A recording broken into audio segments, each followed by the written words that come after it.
keynote presentation on the smart way to design your software-defined vehicle by Mr. Brahmanand Patil, President and Managing Director of Vector Informatik India Private Limited.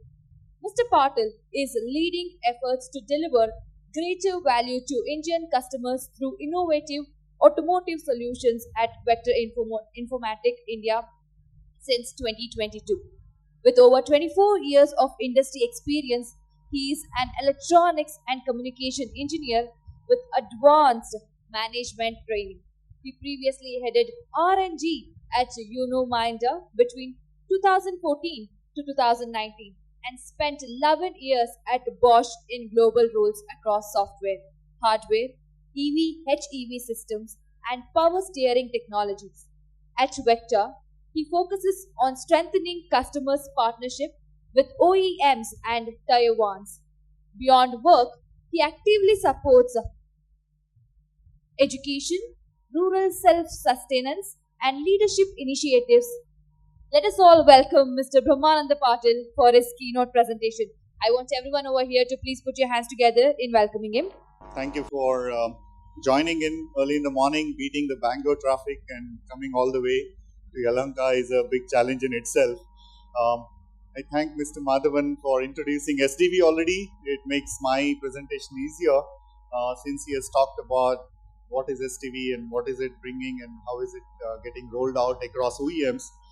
I would like to touch upon a little bit further on how can we realize it, how can we bring it into the ecosystem, into the vehicle. So without spending a lot of time, I think everybody understands this terminology very well. It's been there for more than a decade. Space, shared, personalized, automated, connected, and electrified, still relevant. Every OEM is working on these trends and getting them realized in phases. We just heard about autonomous ADAS levels, how they are getting realized. So these will keep continuing and also looking into the future. There will be also new technologies coming in, further levels of autonomous driving, quantum computing, edge computing, so on, and even chiplets, whatnot, right? So to embrace those technologies, to keep the vehicle ready to bring in the advantages of those technologies, OEMs are looking at SDV. This is a vehicle, this is a platform for OEMs to realize these technologies. So when we look at SDV, we know more or less every OEM across the world, even in India, are developing, considering, strategizing on SDV. So the key aspects here, of course, the objectives are clear. We know it is to realize the new technologies, the trends, space, and give a lot of flexibility in the vehicle to improve existing functionality as well as to bring in new functionality, of course. And it's not new. If we go into the IT tech world, everybody says mobiles are getting updated. So what's the big deal in updating the software in the car? It's done. We know how to do it. But then we all understand vehicle is a safe and secure system. It has to be very well thought about, defined during development, during production, during further software updates. So that's very important in an automotive. To realize that, we have to ensure that the entire platform has to be modular and flexible. It has to ensure that the software platform itself is highly stable, the initial platform to be able to accept new updates, new over-the-air updates over the lifetime of the vehicle, right? So looking at all this, SDV definitely is not some big bang to be brought in and then brought out in a complete full-fledged way in a new vehicle model, right? It has to be a journey. SDV has to be a journey, and we understand very well there is a lot of legacy. We just heard Mr. Madhavan said he likes still to talk about petrol engines. So that's true that the control systems, the hard real-time control systems, the mechatronic systems are there, and they are also getting more complex. So bridging the two worlds of mechatronics and the high-performance computing world is very critical in a SDV journey. So we all understand technology. We are at a point where we are talking about AI, whatnot in terms of technology, and definitely this is something that's not just on the slides, but it's also getting developed, coded, right? So it's not a big problem. Technology is there. we can always bring in. But what is very important when we look at SDV in automotive is the mindset. That's very, very important, right? So today we all understand that vehicle development is SOP minus, right? So looking at SOP and everything is going towards SOP, the BOM cost including the BOM cost, right? So everything, marketing is preparing for the production, what comes in the new release, right? So SDV is beyond that. SDV is to look further to the future and make sure that we are developing. So what is a software-defined vehicle? We already saw that. As on today, vehicles are connected. There is telematics, right? So it's already there in the vehicle. So we have Android running in the vehicle. We have Linux running in our nice, domain systems on the infotainment. So this is already the present day system. But just imagine if we have to bring a new feature in the vehicle. I take a very, very primitive, simple example of an indicator lamp.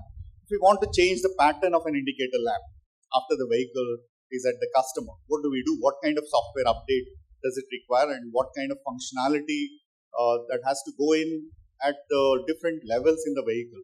So it has to, of course, get an update on the gateway, because this update has to go through the security of the vehicle, the firewalls, and then get implemented through the switches and so on, and go to the ECU, which actually controls the light. The app has to get updated, the Android app, it has to interface with the new signals that are required for this turn indicator. And the HMI also has to be developed, right? So these are the things that are to be done. And if you imagine in a current domain computer defined system, it is challenging, right? It touches upon the actuation part, the LED drivers, back to the backend in the cloud, right? So, and it becomes too expensive. You have to touch the hardware, you have to modify it, you have to release the software, not just in one computer in the car, but in multiple computers. So, what I talked about, that SDV, the mindset has to change. So in today's situation, we all understand what's vehicle development. There is development of software, vehicle functions, going into A series, C series, and then going into SOP. So this is a standard waterfall model of development that is there, where everything comes in together towards the SOP. If you look at SDV approach, that's what you see here. There is a continuous stream of software development that is happening, multiple software releases that are going on. This is basically this platform which is getting updated, which is getting developed continuously in the software point of view, in the feature list point of view. And then what you see in the bottom is multiple vehicle development phases that come in, vehicle development programs that come in. Vehicle development A, which is the first one, to take the latest software update, release 1, and start its journey towards SOP. And maybe by end of release 2, the SOP is there with the release 2 of the software, but release 3 is post the SOP. It gets updated over there. But vehicle 2 would start with release 2. So software is not really tied to the vehicle development. Software development, software features are continuous and they go on. While the vehicle development, the chief engineer of the vehicle program decides which release of software to pick to start with SOP and which one will get updated during the vehicle campaigns later post SOP. So that's basically the SDV world when we look at the development cycle in the OEM overall, broadly. So if you look at what are the basics for SDV, so we looked at what are the variables, what things need to be focused. Definitely the E architecture is the topmost one. It's important that we don't look at very optimized BOM costs for the SOP. We have to go beyond the SOP. The computing capability, the MIPS in the SOCs, in the microcontrollers, microprocessors have to be able to take the new software features that come during the next 5 to 10 years lifetime of the vehicle. So spare hardware resources is very important. So this is a biggest mindset change in an organization, at an OEM, at a tier 1, at everywhere in the supply chain ecosystem that has to come in, and it's very important to look at that. Software factory, this is a new terminology. Everybody understands the continuous development, DevOps being there in the software development, but then taking it further towards the vehicle development and integrating the whole development cycle in a closed loop way is what is software factory. And of course, the last one, skills and expertise. It's very important to understand really what is required and where to start, what are the skills needed, not just in the development team, but also in the after-sales team in an OEM. What are the skills needed to deal with the new SDV, which is having software features getting updated post-production. So if you look at E-architecture, this is a very generic, plot of the complete architecture, the possible kind of computers that can sit in the vehicle. All the yellow ones are the high-performance computers, and then around it are the zonals, the green ones, which are covering the length and breadth of the vehicle in terms of the zonal computers further connected to the smaller, very hard real-time system-driven ECUs, which are there in the reds, and then further the orange and the blue, which are smart sensors and actuators, very small, tiny, smart ECUs. So you just plot a kind of fundamental architecture. It should look like this for any vehicle, but of course, it's not necessarily like this in every vehicle. It's up to the OEM to decide what is their focus, where do they start, which kind of domain they want to address. We just saw in Mr. Madhavan's presentation, ADAS and IVI are typical targets. But if I look at commercial vehicle, they want to include powertrain because they want to bring the new kind of updates, maps based on the vehicle usage on the fleet, right? So there could be different use cases, and this is where OEM has to define what is the use case where they want to leverage SDV. It's not just for the infotainment, right? So it's for what benefit to bring into the end consumer. That's very important. And then in this whole the layout of multiple kind of controllers, computers, zonals, which is more tier 1 intensive, definitely that's a lot more system driven. Tier 1s have years of knowledge developing those ABS algorithms, ESP algorithms. So they are bringing in more or less like a black box, complete the blue box or the red boxes that come in orange boxes from the tier 1. And what OEMs want to have a say, have a very well defined control is on the yellow and the green ones, and definitely the back end, which is the cloud, right? So not to miss the cloud, which is also more or less part of the vehicle plus also part of the back end system. So OEMs want to define that very clearly, define the middleware in that, define the interfaces to multiple kinds of application development programs, Rust, C++, C, whatnot, right? So that's where OEMs want to have a say on the yellow and the green boxes. So this is again a mix of signal-oriented, which is the traditional CAN architecture, plus the service-oriented, which brings in the Ethernet, IPC within the boxes and outside the boxes. So can we really define the level of SDV? Like, having said that, it has to be a journey. It cannot be a big bang, right? So OEMs definitely have the roads, cars on the road. They are bringing in new models with new powertrain, new systems. That can they really look at SDV level? So this is something that we looked at level 1, where you have basically the HPCs connected still with the sensor actuator directly. Ideally, HPCs should be just connected on Ethernet and to the backend, right? So, but then they are connected to the sensor actuator. Zonals also, there are certain parts which are a bit hard defined for a specific application, predefined for a set. And there's still possibility to bring a new app with the API boundary within the HPC, right? So that's level 1. If you look at level 2, is a strict clear rule that HPC are not connected to any sensor actuators. They are not doing any control functions. They are running the high intensive software, high compute software applications. And the zonals are definitely likely to connect to the sensors, actuators, of course, and may also control certain directly the sensors and actuators in their terms. So there is a bit of flexibility, higher flexibility here. HPCs definitely, they can upgrade. They can be exchanged completely, the features on the HPC, but the zonals require a little bit of predefined approach to be planned well.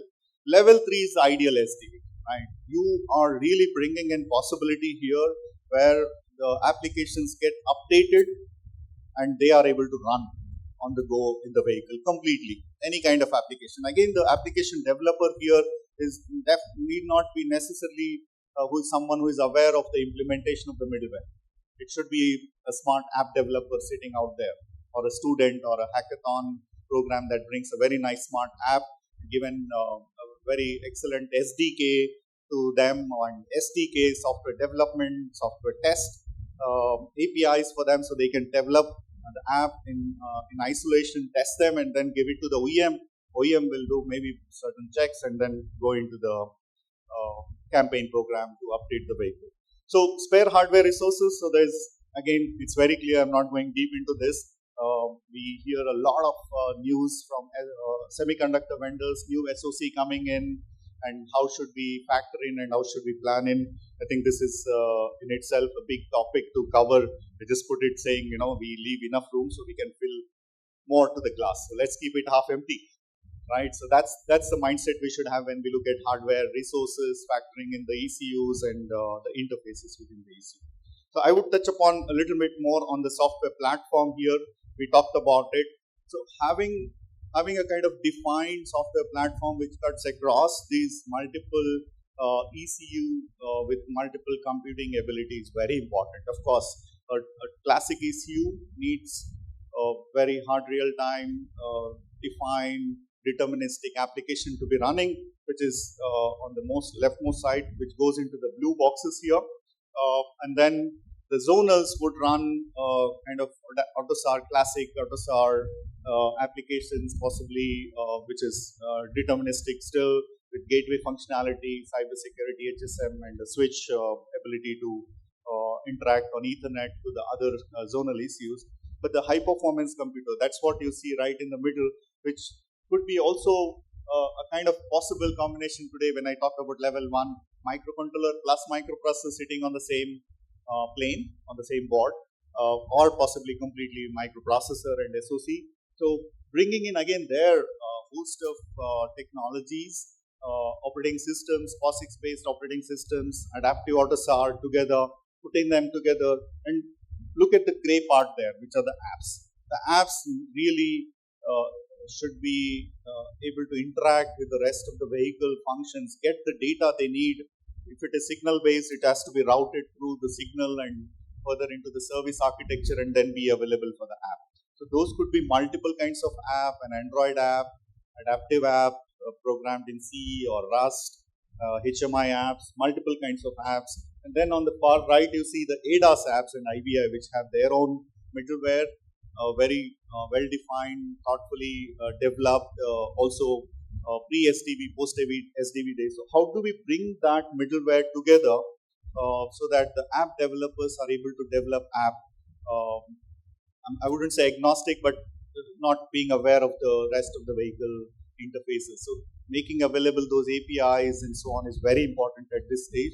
And further looking at the backend in the cloud side, having a parallel there to run the cloud services and the cloud core, where you can seamlessly possibly develop an application which is developed, tested on the cloud backend and directly deployed in the vehicle. That's the wish and that's the ideal situation, which is what is every OEM targeting towards going ahead in the future towards the later part of the journey. So putting this middleware together is very important. It has to be a scalable modular platform because certain stacks here go into the zonal controllers and those legacy controllers, which I call, which are control systems. So it's very important to have this seamless integration of the middleware. Yeah, this is already touched upon. So different kinds of middleware coming in, pieces in different kinds of control systems. If you look at vehicle control, typically it would be adaptive AutoSAR running there, possibly the adaptive AutoSAR apps running there. If you look at ADAS, it has ADAS middleware. Part of it could also be an adaptive AutoSAR, so you should have possibility to be able to develop the apps in adaptive AutoSAR or ADAS middleware specific apps and gateway functionality here, running over an hypervisor, multiple OS systems here.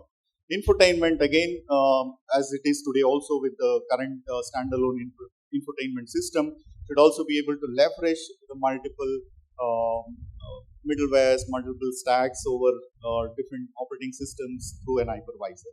So I'm just rushing through to give a quick picture of how it would be. I'm not saying that this is the ideal way. There could be combinations which would be very different based on the OEM specific use cases.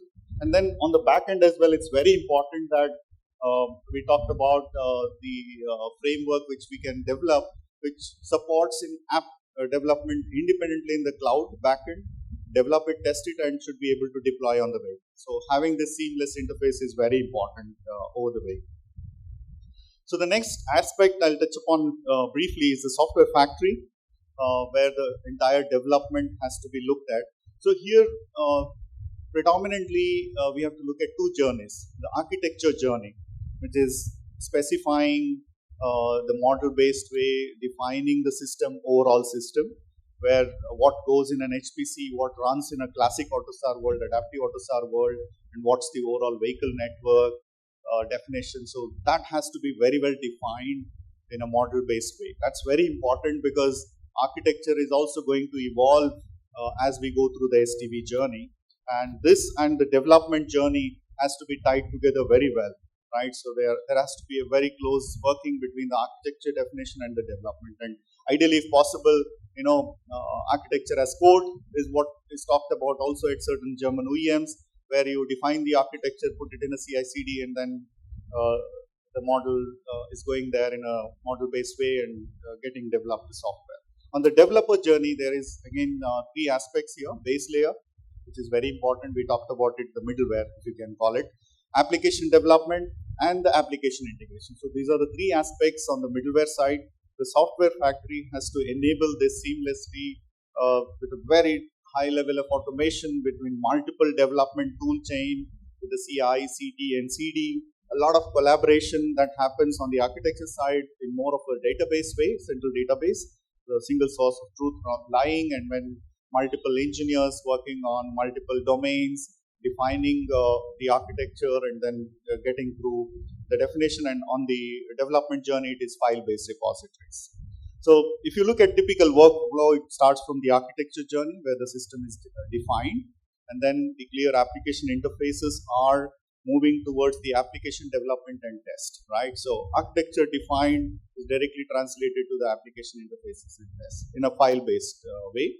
And on the base layer where the requirements, you get the extracts, be it the ECU extract, DBC, XMLs, define the base layer. You should be able to test them independently of the application as well, and then put them together, integrate with the application and test, and then go into the vehicle validation, vehicle integration, and test program. So looks very simplistic, but then of course it's very important to understand in SDV, it's not just defining the software and developing it. Having this reliably run through multiple software development updates is very important. So putting together multiple systems, multiple tool chain that are used here is very important, and getting into the vehicle, deploying the software there, managing the data as the new apps come in. So how do we manage the service data, the service as well through the backend is very important. So if I just simplify the picture, there is the DevOps journey of the software factory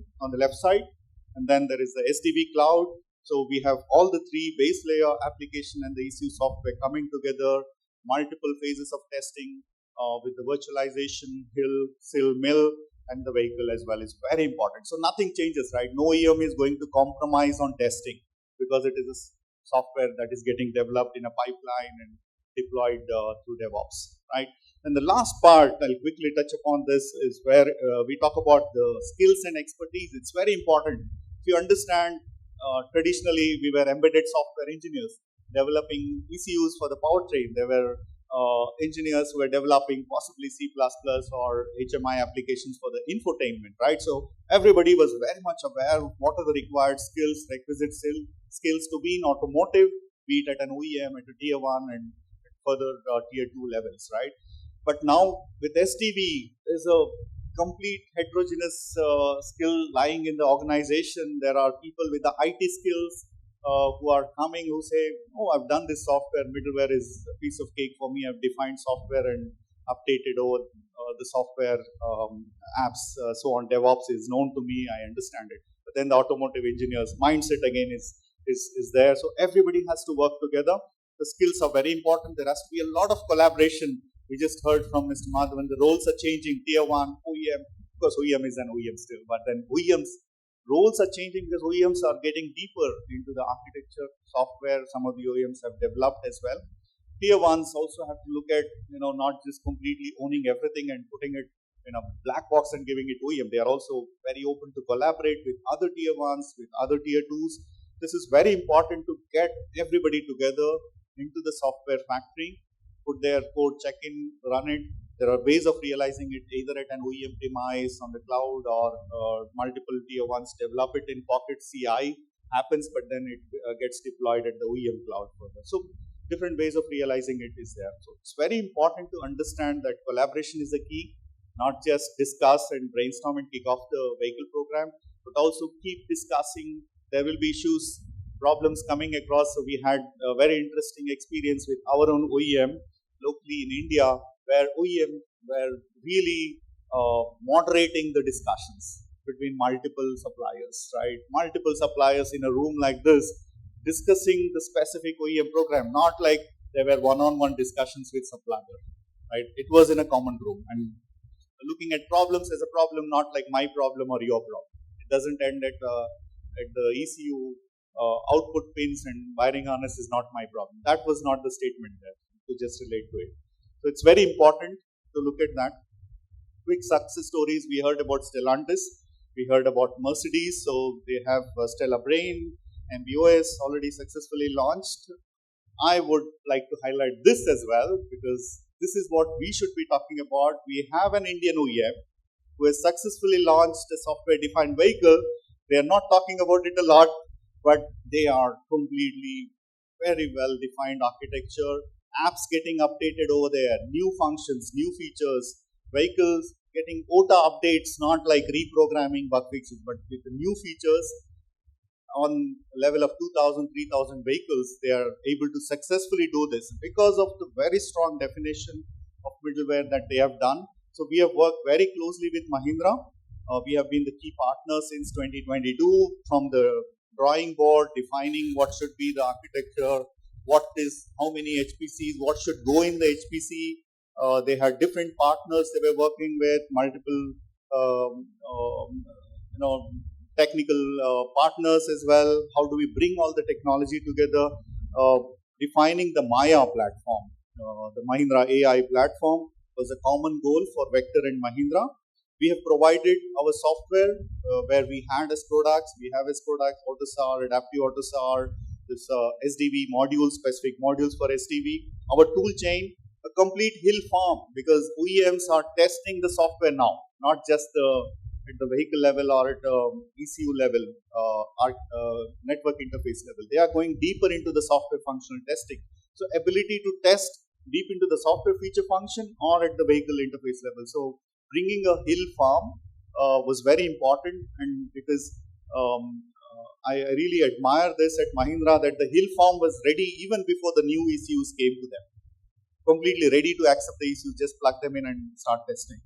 The HPC and zonal approach is adopted by Mahindra there. I think you have it also in the public domain, the details of the Maya architecture.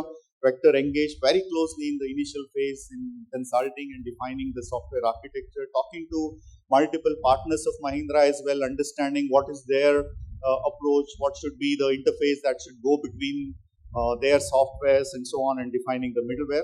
We aligned the releases to tier 1s and others in the development chain. There were also startups who brought in completely new function, totally new function. You would have seen the DOMS feature in Mahindra, which recognizes the face and sets everything in the vehicle, the seat and so on in the Mahindra BEV 9e and 6. So this was a completely new player who was not even developing for automotive. So we had to prepare them, give them the Adaptive AutoSAR stack, help them interface with it and build that confidence in them. Yes, you can do it. And then they brought their application to life at Mahindra. A lot of collaboration, we talked about it. A lot of working with tier 1s because we were not just talking to only the OEM. We were asked to talk to multiple tier 1s, join together and look at the problems as common problem and then see how to fix it and successfully bring it much less than 3 years. It's already in the road now. So with that, I would like to conclude. It's definitely a big topic, huge topic, but I think SDV is the best way attacked or realized by going in a very modular phase-wise approach. Thank you so much for your attention.